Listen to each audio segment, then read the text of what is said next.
హైదరాబాద్లో అత్యాచారం కేసులో యూట్యూబర్ శంకర్ను పోలీసులు అరెస్ట్ చేశారు. ప్రేమ పేరుతో మోసగించి అత్యాచారం చేశాడని అంబర్పేట పోలీస్ స్టేషన్లో శంకర్పై ఓ మహిళ ఫిర్యాదు చేసింది. పెళ్లి చేసుకోవాలని అడిగినందుకు తనను బెదిరిస్తున్నాడని ఫిర్యాదులో పేర్కొంది. దీంతో శంకర్ను పోలీసులు అరెస్ట్ చేశారు.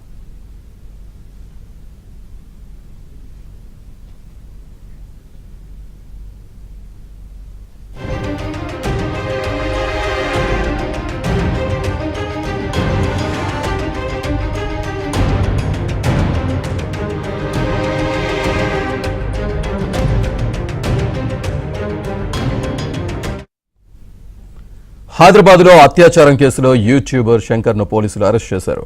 ప్రేమ పేరుతో మోసగించి అత్యాచారం చేశాడని అంబర్పేట పోలీస్ స్టేషన్లో శంకర్పై ఓ మహిళ ఫిర్యాదు చేసింది. పెళ్లి చేసుకోవాలని అడిగినందుకు తనను బెదిరిస్తున్నాడని ఫిర్యాదులో పేర్కొంది. దీంతో శంకర్ను పోలీసులు అరెస్ట్ చేశారు.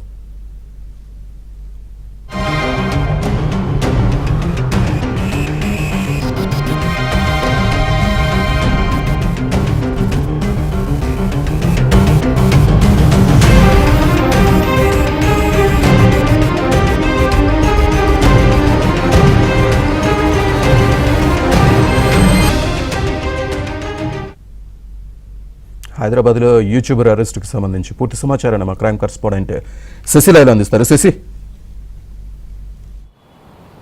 న్యూస్ లైన్ నిర్వాహకుడు యూట్యూబర్ శంకర్ మీద అంబర్పేట పోలీస్ స్టేషన్లో కేసు నమోదైంది. ఓ మహిళ ఇచ్చినటువంటి ఫిర్యాదు మేరకు అంబర్పేట పోలీసులు పలు సెక్షన్ల కింద కేసులు నమోదు చేశారు. ప్రధానంగా తన మీద అత్యాచారం చేయడంతో పాటు ప్రేమ పెళ్లి పేరుతో మోసం చేశాడంటూ కూడా ఇటు బాధితురాలు అంబర్పేట పోలీసులకు ఫిర్యాదు చేసింది. ఇక తన మీద తనను శారీరకంగా వాడుకోవడంతో పాటు ఇక పెళ్లి ప్రస్తావన తీసుకొచ్చినటువంటి నేపథ్యంలో పెళ్లికి నిరాకరించడమే కాకుండా తనను బెదిరిస్తున్నాడంటూ కూడా మహిళ ఇప్పటికే తన ఫిర్యాదులో చాలా స్పష్టంగా పలు అంశాలను పేర్కొంది. మరోవైపు తనకు సంబంధించినటువంటి సోషల్ మీడియా ఖాతాలను హ్యాక్ చేసి అందులో అసభ్యకరమైనటువంటి పోస్టులను పెట్టడంతో పాటు తనకు సంబంధించినటువంటి వ్యక్తిగత ఫోటోలను కూడా మార్ఫింగ్ చేసి సోషల్ మీడియాలో పెడతానంటూ కూడా బెదిరింపులకు గురి చేస్తున్నటువంటి శంకర్పై చర్యలు తీసుకోవాలంటూ కూడా బాధితురాలు అంబర్పేట పోలీసులకు ఫిర్యాదు చేయడంతో అంబర్పేట పోలీసులు ప్రస్తుతం ఇప్పుడు ఎఫ్ఐఆర్ నమోదు చేశారు. ఇప్పటికే శంకర్ను తమ అదుపులోకి తీసుకున్నట్టుగా తెలుస్తోంది. మరి కాసేపట్లో శంకర్ను రిమాండ్ చేసేటటువంటి అవకాశం అయితే చాలా స్పష్టంగా కనిపిస్తూ ఉంది. ఇక బాధితురాలకు ఉన్నటువంటి బాధితురాలకు సంబంధించినటువంటి ఇబ్బందులను ఆసరాగా చేసుకున్నటువంటి శంకర్ ఆమెతో సన్నిహితంగా మెలిగాడు. ఆ తర్వాత ప్రేమ పేరుతో కూడా ఆమె మోసం చేసినట్టుగా తెలుస్తుంది. ప్రధానంగా ఇప్పటికే బాధితురాలకి గతంలోనే పెళ్ళయింది. ఆ తర్వాత ఆమెకు విడాకులు కూడా అయ్యాయి. ప్రస్తుతం 2 పిల్లలు ఉన్నారు.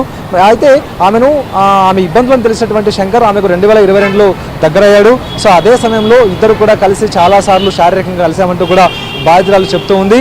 ఇక తనకు సోషల్ స్టేటస్ కావాలి, తనకు పెళ్లి చేసుకోవాలంటూ కూడా ఇది బాధితురాలు కోరినటువంటి సందర్భంలోనే పెళ్లి ప్రస్తావన వచ్చిన ప్రతిసారి కూడా దాటవేస్తూ వస్తూ ఉన్నాడంటూ బాధితురాలు చెప్తూ ఉంది. ఇదే కాకుండా తనకు రాజకీయ నాయకులు తెలుసు, పొలిటీషియన్స్ అంతా కూడా పెద్ద వాళ్ళకి తనకు తెలుసు, ఖచ్చితంగా ఇబ్బందులు పడాల్సి వస్తుంది తన పెళ్లి ప్రస్తావన తీసుకొస్తుంటూ కూడా బాధితురాలని పలుమార్లు బెదిరించినట్టుగా కూడా ఆమె తన కంప్లైంట్లో చాలా స్పష్టంగా ఇప్పటికే పలు వివరాలను స్పష్టం చేసింది. ఇదే కాకుండా ఇక పెళ్లి ప్రస్తావన తీసుకొచ్చినటువంటి సందర్భంలో ఆమెను వదిలించుకోవడానికి రకరకాల ప్రయత్నాలు చేయడంతో పాటు ఇబ్బందులకు గురి చేశాడంటూ కూడా బాధితురాలు స్పష్టం చేసింది. ఇక ఇదే కాకుండా బయటికి తీసుకెళ్లేటువంటి సందర్భంలో పలుమార్లు తనపై అత్యాచారం చేశాడు. ఇక ఇదే కాకుండా పెళ్లి చేసుకుంటానంటూ కూడా నమ్మించి ఇప్పుడు పెళ్లి ప్రస్తావన తీసుకొచ్చినటువంటి సందర్భంలోనే ఈ బెదిరింపులకు దిగుతున్నాడు, తనను మోసం చేశాడంటూ ఆమె చెప్తున్నటువంటి నేపథ్యంలో ఇదే అంశాలను దృష్టిలో ఉంచుకుని తన శంకర్ మీద చర్యలు తీసుకోవాలంటూ కూడా ఆమె ఇప్పటికే ఫిర్యాదులో స్పష్టంగా పేర్కొంది. అన్ని అంశాలను పరిగణలోకి తీసుకున్నటువంటి పోలీసులు ఎఫ్ఐఆర్ నమోదు చేశారు. ఆయన మీద అత్యాచారంతో పాటు ఇటు మోసం, ఆ తర్వాత మార్ఫింగ్ కేసులను కూడా ఇప్పటికే పెట్టినట్టుగా తెలుస్తుంది.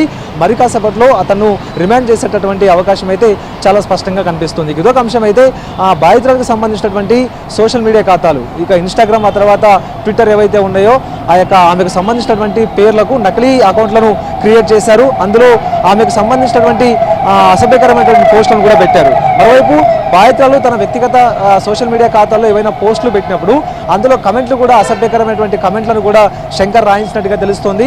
వినడానికి తర్వాత రాయడానికి కూడా అత్యంత జుంసాకరంగా ఉండేటటువంటి మాటలతో కింద కమెంట్లు పెట్టాలంటూ కూడా బాధితులు ఇప్పటికే చెప్తుంది. ఆయన శంకర్కు సంబంధించినటువంటి తీరుతో విసిగిపోయినటువంటి బాధితురాలు అంబర్పేట పోలీసులను ఆశ్రయించింది. దీంతో అంబర్పేట పోలీసులు ఎఫ్ఐఆర్ నమోదు చేశారు. ఈ రోజు శంకర్ను రిమాండ్ చేసేటటువంటి అవకాశం అయితే స్పష్టంగా కనిపిస్తోంది. శ్రీనివాస్, రైట్.